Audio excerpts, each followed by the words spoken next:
un grand oui à la vie, à la renaissance, parce que pour moi, toute cette épreuve maintenant, c'est une renaissance. Donc je suis une nouvelle personne, je ne suis plus la personne que j'étais avant. Et donc ce grand oui, c'est un oui à une nouvelle vie. Même si c'est pas facile, même s'il y a des hauts et des bas, même s'il y a beaucoup de doutes et de peurs, j'essaye de rester le plus possible positive chaque jour, d'essayer de trouver la force, de continuer, d'avancer. Quand on m'a parlé du projet, j'ai dit oui immédiatement parce que vraiment, c'était quelque chose qui me tenait à cœur. Et 2 semaines avant, justement, je pestais de ne pas trouver de lingerie dans les magasins. Vraiment, j'ai fait plusieurs enseignes où à chaque fois on m'a dit bah non, il n'y a pas de taille, il faut commander, on l'a pas en magasin, c'est sur internet. Et je me suis dit mais en fait on est invisible.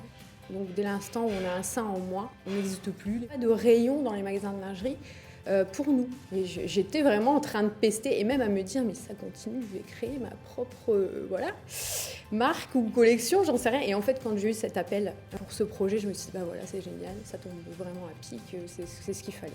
Et donc je n'ai pas hésité une minute. Cette maladie elle est là, il faut que tu en fasses quelque chose.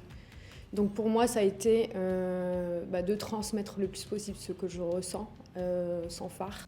Et donc c'est comme ça que j'ai créé mon compte Instagram, que j'ai alimenté, parce que je me suis dit que ça pourrait aider. Ça s'appelle Cœur de Rose avec un K pour le cœur.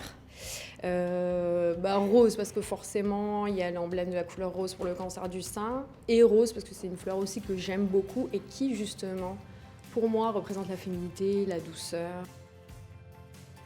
C'est surtout avant tout se sentir bien dans son corps, se sentir bien dans ses pompes. Peu importe comment on est, maigre, mince, ronde, plus grosse, peu importe. Moi vraiment la féminité c'est se sentir bien dans ses pompes et de ce fait avoir un éclat dans les yeux. Enfin voilà, c'est vraiment quelque chose qu'on dégage. Mais c'est vrai que pendant les traitements, quand on perd cheveux, cils, sourcils, et après 1 ou 2 seins, c'est difficile quand même d'accepter son reflet dans le miroir. C'est vraiment quelque chose qui est pas évident. Il y a une part d'acceptation qui est très importante, mais qui est en même temps vraiment pas simple. En fait, les remarques que j'ai pu faire, c'est qu'aujourd'hui, on est de plus en plus jeunes à avoir un cancer du sein. Donc, des moins de 40 ans, il y en a de plus en plus. Et la lingerie n'est pas toujours adaptée. Il y a quelques modèles, quelques marques quand même, voilà, qui font des choses, mais pour moi, c'est pas encore assez fun. Enfin, voilà, moi j'aimais bien la lingerie, j'aimais bien, je sais pas, les bobodis, etc. Et là, on se retrouve limité dans nos choix. On est restreint dans nos choix et je trouvais ça vraiment dommage. Je me dis parce que si on fait pas de reconstruction derrière, et il y en a beaucoup qui n'en font pas, je me dis mais elles vivent comme ça à être pénalisées en fait quelque part dans leur féminité. C'est pénalisant. Donc moi, ce que je recherchais, c'est quelque chose de quand même sexy, hein, féminin et plutôt fun. Et c'est ce qu'on ne trouvait pas, en fait. C'est vrai qu'au début, quand je me suis penchée sur le sujet, parce que j'allais me faire opérer, je me suis dit, je vais commencer à prospecter, à chercher des modèles. Quand j'ai vu, je me suis dit, ah ouais, quand même, quoi. Quand même.